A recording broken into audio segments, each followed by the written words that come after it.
So, if you didn't know, the mainstream liberal media is on this. They've been handed a set of talking points to make Donald Trump sound like that guy many years ago that had the funny mustache that did those horrible things to all those people.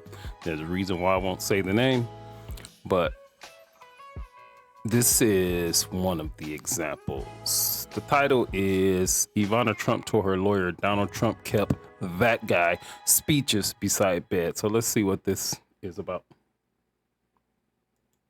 We are fewer than 30 days out from the Iowa Republican caucuses. The rhetoric is ramping up and in some cases getting uglier.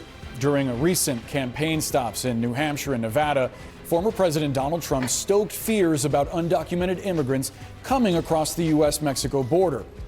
Par for the course since the day he rode down the escalator and declared himself a candidate for president back in 2015. But the themes and choices of his words this weekend are significant. The former president again repeating language that echoes white supremacists. Trump saying that illegal immigration is poisoning the blood of our country. And on Sunday that migrants are invading from foreign prisons and mental institutions. Suffice to say, he offered no proof for any of that. Among others, former New Jersey governor and Trump GOP rival Chris Christie called Trump disgusting and his words dog whistling. The Biden campaign, meantime, responded to those poisoning comments, saying that Donald Trump parroted Adolf Hitler. Now, is that a fair comparison? Let's dig deeper. About 15 years before he systematically murdered millions of people, Hitler put that phrase. Yeah, let's go ahead and explain. Yeah, you got to explain it. Okay, yeah, let's explain it. How about this? How about this? How about y'all explain it? Yeah, explain it. And you say it 3 times too, so it really hits home. Is in Mein Kampf, quote, great civilizations died out as a result of contamination of the blood, calling it a poison to the national bloodstream and infecting public life. Hitler was warning about German blood being, as he described it, poisoned by Jews. At his prior event in New Hampshire last month, Trump also used the word vermin to describe his political rivals.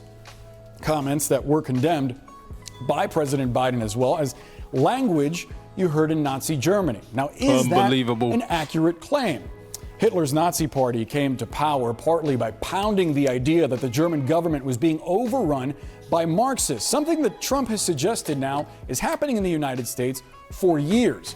When he wrote about rooting out Marxists and I don't know how y'all can't see this mainstream liberal media outlets such as MSNBC, CNN, outlets like that think y'all are stupid. They think y'all are stupid. And that's why they do these type of things. So they'll say certain things, say certain buzzwords. So you're sitting back, you're like, oh, is he really doing that?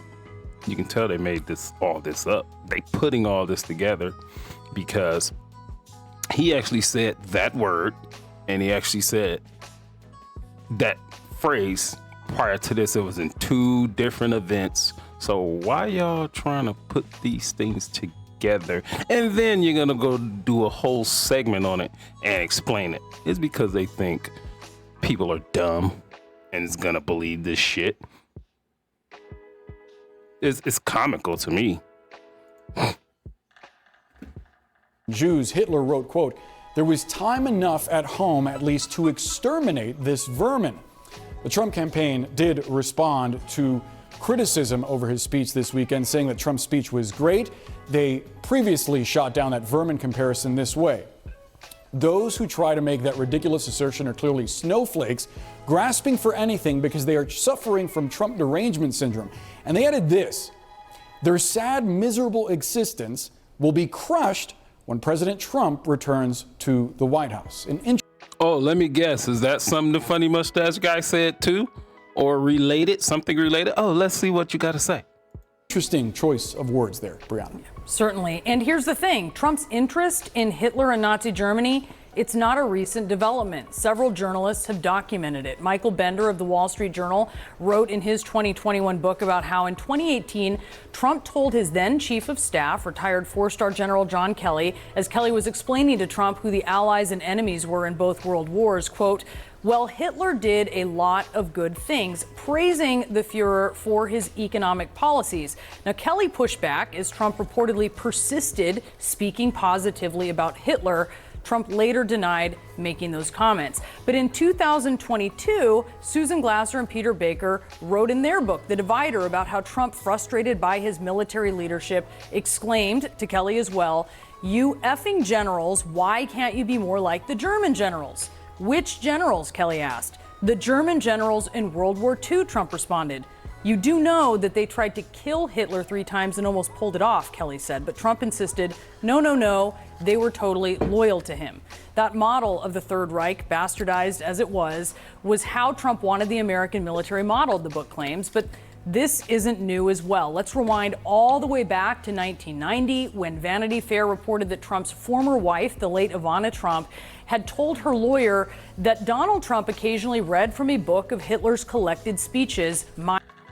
Yeah, see this? See this? Look, they putting all this together because even though that guy starts with the H, ends with an R, him, that is a shocking word. That is a buzzword. But notice how they putting all this stuff together back when his wife was alive and some he said when he was president and 2 different speeches that he made. They think y'all dumb. They think y'all are dumb. My New Order, which he supposedly kept in a cabinet by his bed. And a friend of Trump told the magazine on the record that he had given Trump the book, saying he thought Trump would find it interesting. Now, Trump denied this, saying, quote, "If I had these speeches, and I'm not saying that I do, I would never read them." More recently, Trump has unapologetically entertained anti-Semites. Trump had Nick Fuentes and Kanye West as dinner guests just last year at Mar-a-Lago. Fuentes, well known as a white nationalist and a Holocaust denier. Trump's team saying that West invited him without their knowledge. Still, Kanye West, just the month before, threatened to go, quote, DEFCON 3 on, all caps, Jewish people. West had, according to one of his former business executives, praised Hitler and what the Nazi Party achieved for the German people. So we're seeing a pattern, and the pattern here very clear.